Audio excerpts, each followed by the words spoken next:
Bem-vindos ao projeto final da matéria de pesquisa operacional. Eu estou fazendo dupla com o Lucas e a gente aplicou o GRASP no problema de agrupamento de camedoides. É, Como o próprio nome diz, ele é um problema de agrupamento, assim como caminhos, e nele a gente vai sair de N pontos no espaço e a gente vai querer separar eles em K grupos, o que é a base de todo problema de agrupamento. A principal diferença entre o Camedoide e o Camins é enquanto o Camins ele tem o centro dele sendo a média entre todas as posições de todos os pontos do grupo, o centro do Camedoides vai ser obrigatoriamente um dos pontos que está nesse grupo. Então a função objetivo vai ser a mesma que a do Camins, que é minimizar a distância dos grupos os pontos de um grupo até o centro desse grupo, mas especificamente aqui na nossa função objetiva a gente vai querer minimizar o somatório em todos os grupos e para todos os pontos de A e J, onde A e J vai ser a distância entre o ponto I e o medoide J. E X e J vai nos dizer se o ponto I pertence ao grupo do medoide J. Isso vai se originar de uma matriz de distância n por n. Então, nós temos todas as distâncias de todos os pontos para todos os pontos, e isso pode ser utilizado em diversos contextos. É, Nós definimos uma solução como sendo um subconjunto de m pontos, de todos os pontos iniciais, sendo que esse subconjunto vai ter uma cardinalidade k, ou seja, esse subconjunto vai definir quais vão ser os medóides da nossa solução. E assim a gente tendo os medóides, a gente consegue definir os grupos, verificando para todos os pontos qual que é o medóide mais perto dele e designando esse ponto para o grupo desse medóide. É, Indo para a literatura, nós temos já alguns algoritmos consolidados para esse problema. Nós temos primeiramente o PAN, que é uma heurística baseada em swaps gulosos. O swap ele é dado como ele seria tipo uma troca entre um dos medóides que tem na nossa solução e um ponto que não é medóide. Ele funciona bem para uma quantidade baixa de grupos e pontos, mas ele pode ficar lento quando a gente tem números maiores, visto que ele vai utilizar todos os pontos da nossa matriz de distância. Para resolver isso, foi desenvolvido um algoritmo chamado Clara, que faz uma amostragem de todos os pontos. Ele seleciona os pontos aleatoriamente, aplica o PAN em cima desse subconjunto, e isso faz com que a gente não precise usar toda a matriz de distância. Mas com isso ele faz uma troca entre qualidade por tempo, considerando que a gente tem essa característica aleatória. A partir dessas duas, a gente tem diversas outras variações que o pessoal tem feito, com melhorias principalmente na parte de swap dos algoritmos. E a gente tem aqui citadas algumas, mas por brevidade não vou aprofundar neles. É, Não, ok.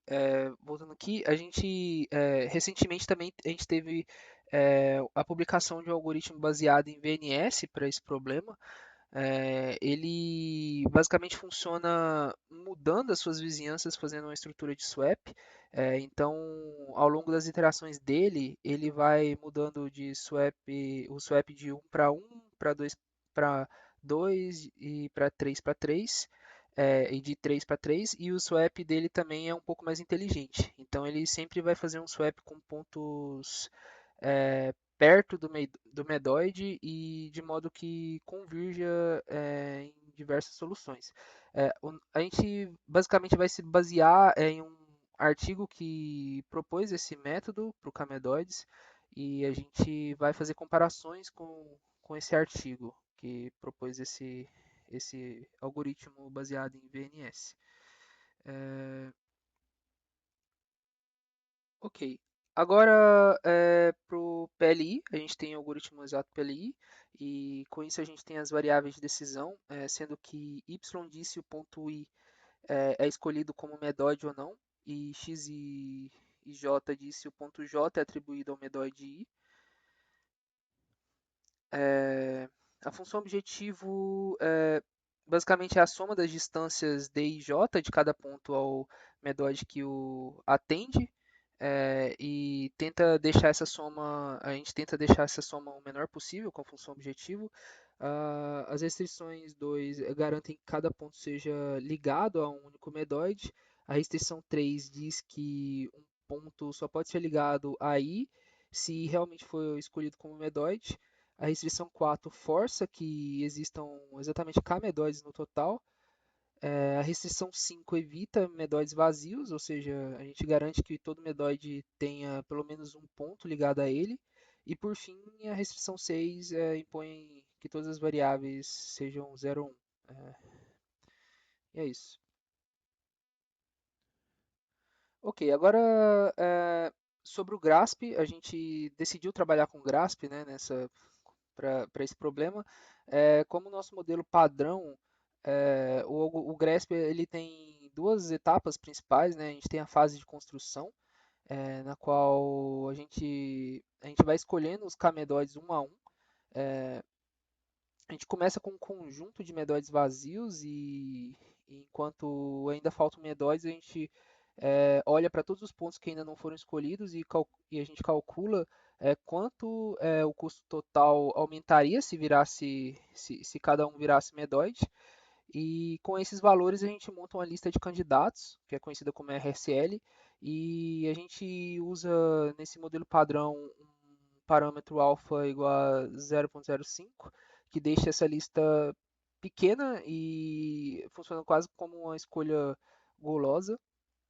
Em cada passo a gente sorteia um elemento da RSL e adiciona ao conjunto de medóides. Se a RSL ficar vazia, a gente pega um ponto que dá o menor custo de aumento e quando a gente já tem K medóides, a gente passa para a busca local. Na fase de busca local, a gente tenta melhorar a solução, trocando o medóide atual por outro ponto que ainda não é um medóide, ou seja, com swaps 1 por 1, que basicamente é o que é feito no algoritmo PAN, que eu apresentei antes. E nós vamos usando aqui a gente utiliza a estratégia de Batch Improving, de modo que para cada possível troca, a gente calcula a variação do custo. E em cada iteração a gente aplica a troca que mais reduz o custo e a gente repete isso até não existir nenhuma solução que melhore. E essa é a nossa configuração padrão usada nos nossos testes. Como estratégias alternativas, a gente tem algumas variações aí do GRASP, né? A primeira que basicamente muda só para usar o First Improving, que aceita logo a primeira troca, que melhora a solução. É uma técnica que basicamente faz o processo ser mais rápido e com menos passos, com passos menores também, né? A gente também utiliza o método de construção Random Plus Grid, que ao invés da gente avaliar todos os candidatos na construção, a gente sorteia um grupo pequeno de pontos. Nos nossos testes a gente trabalhou com 20 pontos, então a gente calcula o impacto de cada um desses 20 pontos que a gente escolhe aleatoriamente e escolhe o melhor dentro desse grupo, certo? É, a gente também usa o Popping Construction. Aqui a gente continua seguindo a construção padrão, só que quando a gente tem cerca de 40 a 80% dos medóides, a gente faz uma busca local bem curta, assim, para a gente ajeitar essa solução parcial e depois a gente continua a construção. Isso ajuda a gente a construir, a corrigir as escolhas ruins logo cedo. E essa técnica vem da ideia de que soluções parciais boas tendem a levar a soluções finais boas. Por fim, a gente faz uma variação com um algoritmo chamado Alternation Optimization, que também mantém a mesma construção, mas a gente troca a busca local. Ela basicamente vira um mini algoritmo de camedóides que alterna dois passos simples. Primeiro a gente escolhe o medóide dentro de cada grupo e depois a gente realoca todos os pontos para o grupo do Medod mais próximo e vai repetindo isso até a solução ficar estável. É, ok. É, as instâncias a gente utilizou as mesmas instâncias que o Moura Brito no seu artigo sobre que resolve camedoides com VNS. Eles disponibilizaram um conjunto grande de instâncias e nós aproveitamos para comparar com os resultados do artigo.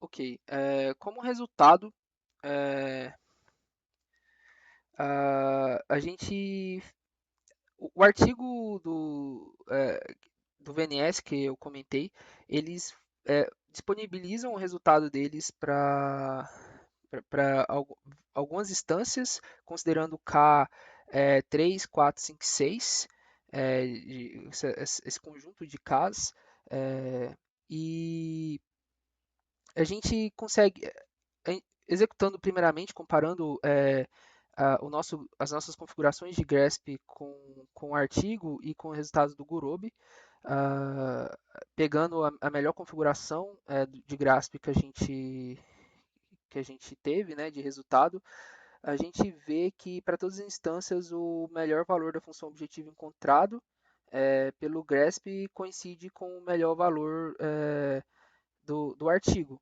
e também com o limitante superior dado pelo Gurobi, né? Que no caso tem gap zero, então foi provado a optimalidade.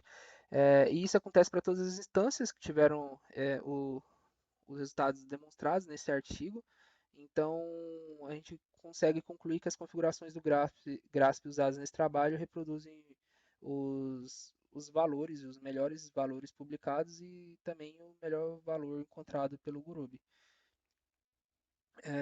Ok. A gente fez também aí alguns testes com K maiores, é, é, com K igual a 20 e 25. Para esses testes, a gente tentou pegar instâncias que a gente percebeu que eram maiores e que estavam dando uma certa dificuldade a mais. E a gente percebe que na maioria das vezes o Gurobi saiu melhor que a melhor configuração do Grasp. E a diferença é bem pequena na maioria das vezes, mas ainda assim, nesse sentido, a meteorística não teve uma vantagem que possa motivar a usar ela ao invés do Gurobi em instâncias maiores. A única evidência que a gente teve a favor das configurações do Grasp foi que para duas instâncias muito grandes, com cerca de 5.000 pontos, o Gurobi não conseguiu executar por questão de memória, enquanto as configurações do Grasp conseguiram dar um resultado, mas ainda assim a gente não tem como garantir que as soluções foram próximas do ótimo. É, Tá. Agora, para comparação entre as alternativas do Grasp, aqui a gente vê que que o Alternation Optimization, ele chega no ótimo em só cerca de 10% das instâncias e tem dificuldade para achar soluções com menos de 3% de diferença em relação ao ótimo, em alguns casos, o que deixa ele pior, bem pior do que outras variantes nesse cenário. É, Aqui no TTT Plots a gente definiu dois alvos de qualidade, um sendo o valor ótimo e outro com uma certa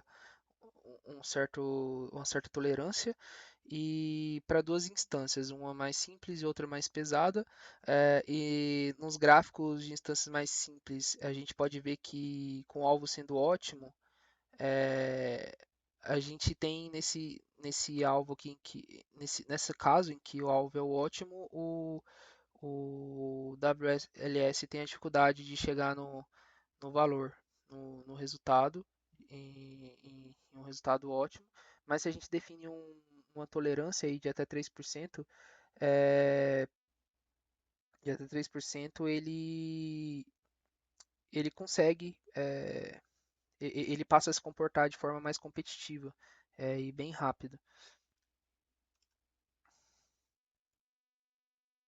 Da mesma forma que para esse outro caso, que seria uma instância mais difícil, é, e aqui no primeiro caso ele não consegue, né, sair bem, encontrar e chegar no valor alvo, enquanto quando a gente define um gap aí de 3%, ele consegue também é, convergir bem rápido e ter uma, de certa forma, uma certa competitividade.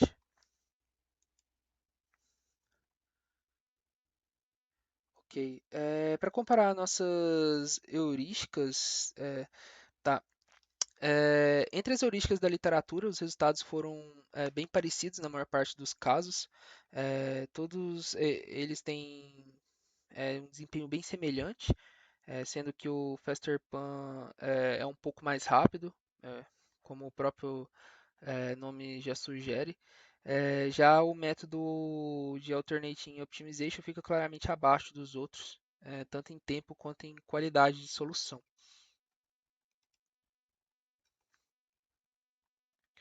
Ok, agora para comparar as nossas heurísticas com as variações do GRESP, as heurísticas da literatura, né, com as variações do GRESP, é, a gente coloca aí lado a lado o Faster Pan e o First Improving, que são os melhores representantes de cada grupo.